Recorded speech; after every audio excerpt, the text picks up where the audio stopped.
Welcome back to another episode of Rock Boys Football. The LSU fans, y'all probably getting sick and tired of looking at my ugly mug, but we got another commitment to talk about. And this one, to me, might be the biggest commitment that LSU has landed in the transfer portal so far. Now, Barry Brown might be the best player that LSU has brought in, but in terms of solidifying a position that was kind of much needed heading into 2025, it does not get any better than former Virginia Tech cornerback Mansoor Delane coming down to LSU for his last year of eligibility. This kid he's a bona fide stud boundary cornerback. I mean, when I watched this kid play in 2022 as a true freshman, he was a true freshman All-American that year, but I just kind of assumed he was going to be a 3 years, go get your money in the NFL kind of guy.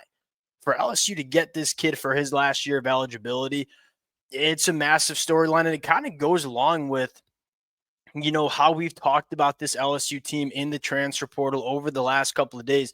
They're bringing in a lot of players. They're bringing in a lot of really good players, but I think most importantly, they're bringing in a lot of really good players at positions they needed to address heading into 2025.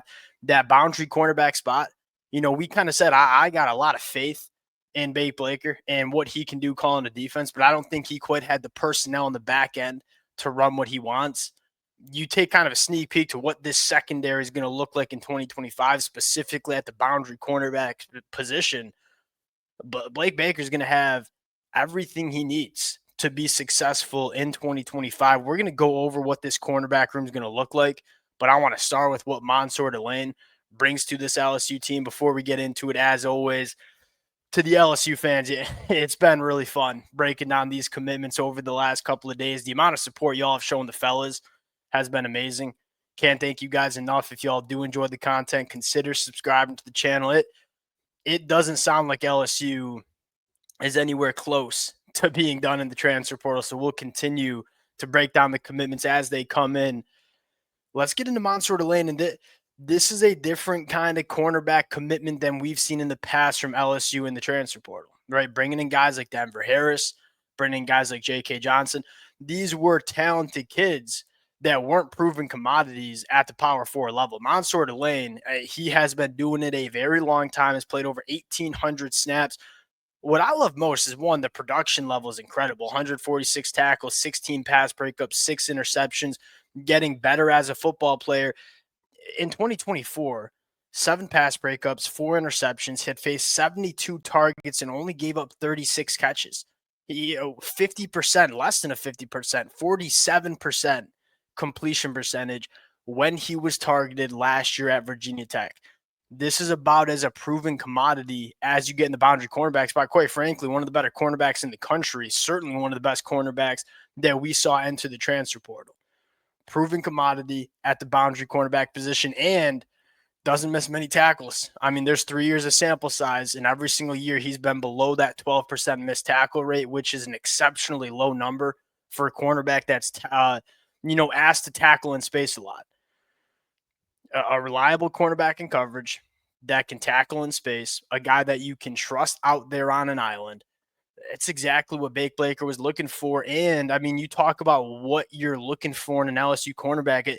We saw it all of 2024. Bake Blaker wants to be aggressive, wants to walk those safeties into the box, wants to give a lot of different looks, wants to bring a lot of pressure. If you want to run that kind of defense, got to have the boundary cornerbacks that can hold up on islands. You're looking at this cornerback rooms and you feel pretty good that it's going to be a damn good unit in 2025. Where I think you got Mansoor Delane probably slated, Ashton Stamps, and talk about PJ Woodland. You talk about DJ Pickett coming in as a true freshman, a guy like Jakeem Jackson. It's a nice blend of guys that are proven commodities, guys like Mansoor Delane kind of headlining it. But I thought you saw some really good things from PJ Woodland. I think you've seen a lot of good things from Ashton Stamps. And then you mix in a guy like DJ Pickett or Jakeem Jackson, both of which are not necessarily proven commodities at the Power 4 level. DJ Pickett's a unicorn. And the way I look at this kid coming out of high school, it's hard to see DJ Pickett not having an immediate impact, whether it's at boundary cornerback, whether it's at safety in the 2025 season. This secondary room has gotten flipped on its head from what it was in 2023, which was a massive problem. You fast forward to 2025 and say this is a secondary room that might be a strength. for LSU heading into the 2025 year, especially with the addition of Mansoor Delane. You're seeing depth, you're seeing proven commodities. That's what you want to see in a boundary cornerback room if you're an LSU fan. Now, again, one of the things that stands out as you look at these commitments to me, and we've kind of talked a lot about these guys, so I'll keep it brief. Every single one of these commitments, LSU's not just going out to get guys to get guys. You know, every single addition that LSU has made, it makes a lot of sense. And I think that last position you might be looking at, maybe on the inside of the defensive line, probably in that safety room. I think what you're hearing a lot of really exciting buzz about is Jacoby Matthews, who I believe is taking classes in Baton Rouge Community College. This is some stuff I've gotten off message boards, so this might not be exactly right, but my understanding is there's a real good chance that Jacoby Matthews is joining this LSU team prior to the 2025 season. This is a kid that, one, really talented coming out of high school in the state of Louisiana, two, has played good football at times for Texas A&M before hitting the transfer portal. And so you look at kind of that missing piece in the secondary, it probably is at that safety position. You add a guy like Jacoby Matthews and your concerns start to get melted away in terms of the personnel that LSU is going to have back in the defensive back room. You've addressed the depth on the defensive line. You got Garrett Nussmeier coming back with a legit wide receiver one in Barry and Brown.